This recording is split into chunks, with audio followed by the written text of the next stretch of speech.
सलाम हिंदुस्तान दोस्तों, मैं हूं मुईन शम्सी। ये चैनल है माय हिंदी माय उर्दू और ये सीरीज है नुक्ते का फंडा। आज इस सीरीज की 7वीं कड़ी पेश है। आज का पहला शब्द है कायद और दूसरा भी कायद है, तीसरा कायद है। इनके बारे में बताऊंगा।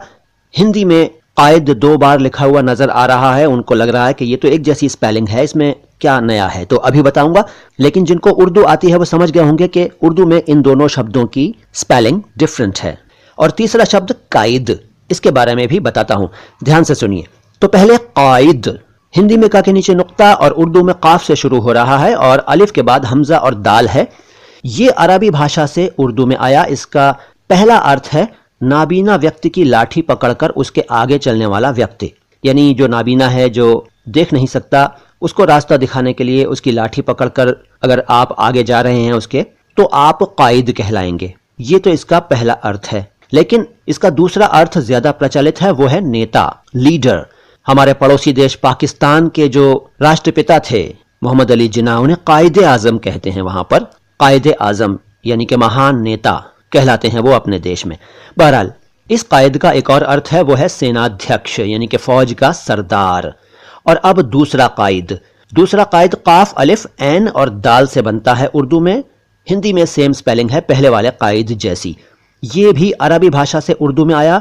इसके 3 अर्थ आम तौर पर चलते हैं। पहला है बैठा हुआ शख्स, दूसरा है वो औरत जो मेंसेस और संतानोत्पत्ति से आजाद हो, और इसका तीसरा अर्थ है वो खजूर जिस तक हाथ पहुंच जाए। ये 3 अर्थ अरबी भाषा में इसके हैं और यही अर्थ लेकर ये उर्दू में आया, कायद। इसके बाद कायद भी उर्दू में अरबी भाषा से आया। इसका अर्थ है धोखेबाज, धूर्त, मक्कार। तो इस तरह से कायद और कायद में काफी फर्क है। लिखते वक्त हमें नुक्ते का ख्याल रखना पड़ेगा, वरना अर्थ का अनर्थ होगा। अगला शब्द काक, इसके साथ काक। पहले काक, हिंदी में दोनों का के नीचे नुक्ता नहीं, और उर्दू में काफ अलिफ काफ, काक। इसका हिंदी में अर्थ है कौवा, आप जानते हैं, लेकिन उर्दू में इसका कुछ और अर्थ है। उर्दू में यह फारसी भाषा से आया और वहां इसका अर्थ है आटे की मोटी और छोटी रोटी। और टिकिया, बाटी होती है ना, राजस्थान में बाटी जिसे कहते हैं, तो उसे फारसी में काक कहते हैं।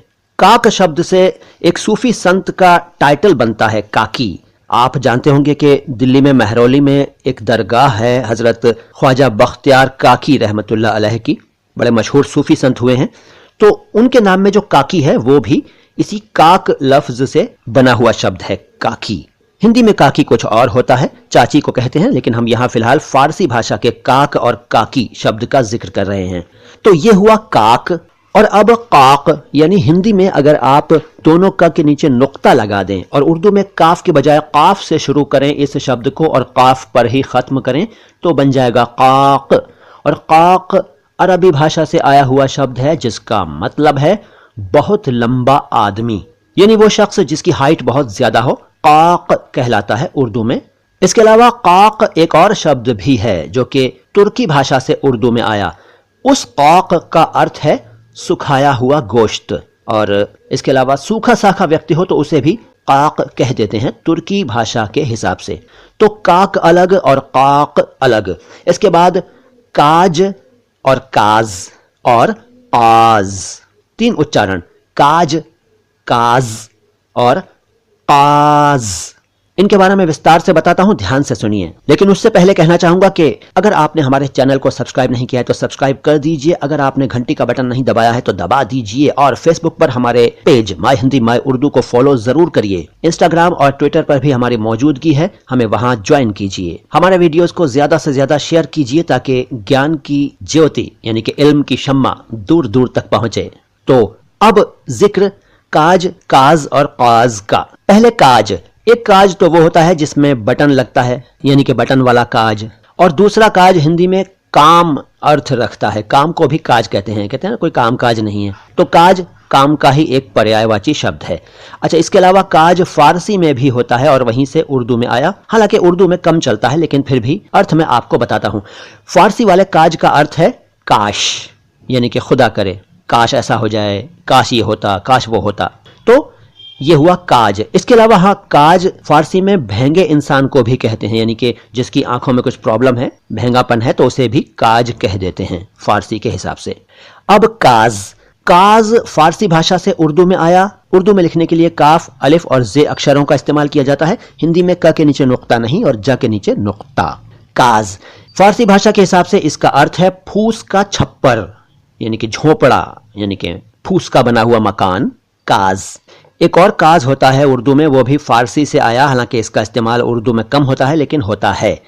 इस काज का सही उच्चारण काज नहीं बल्कि काज है, काज। इस अक्षर के बारे में पिछले कई वीडियोस में बता चुका हूं, जो कि रे के ऊपर 3 नुक्ते लगाने से बनता है, ये कहलाता है। उन वीडियोस को देख लीजिएगा, आपको जानकारी हो जाएगी। फिलहाल तो मैं बता रहा हूं इसका अर्थ, काज का अर्थ, जो आमतौर पर काज कह दिया जाता है। फारसी भाषा से आया है और चीड़ के पेड़ की एक किस्म को काज कहा जाता है फारसी में, यानी कि चीड़ का जो पेड़ होता है वो कई प्रकार का होता है, उनमें से एक प्रकार का नाम काज है फारसी भाषा के हिसाब से। अब काज, यानी कि हिंदी में क के नीचे भी नुक्ता और ज के नीचे भी नुक्ता। काज ये तुर्की भाषा से उर्दू में आया और काज कहते हैं एक पक्षी को, एक परिंदे को, एक बर्ड को। एक माइग्रेटरी बर्ड है जो कि सर्दियों के मौसम में हमारे देश भारत में आ जाती है और फिर सर्दियों के बाद चली जाती है। उस पक्षी को, उस परिंदे को, उस बर्ड को काज कहते हैं, काज। तो उम्मीद है आज दी गई जानकारी भी आपके काम की होगी। आप हमारे चैनल के बारे में जो भी राय रखते हैं कमेंट बॉक्स में लिखकर हमें जरूर बताइएगा। और इस चैनल को अगर आप ये समझते हैं कि अच्छा है, ठीक है, कुछ काम की बातें बताता है, तो दूसरों से इसका जिक्र जरूर किया करें और कम से कम एक व्यक्ति को जरूर भेजें, शेयर करें और अपने व्हाट्सएप ग्रुप्स में भी इसका लिंक डालें और वैसे भी अपने दोस्तों को इस वीडियो का, इस चैनल का लिंक भेजें। मिलते हैं बहुत जल्द कुछ और जानकारी के साथ। सलाम हिंदुस्तान।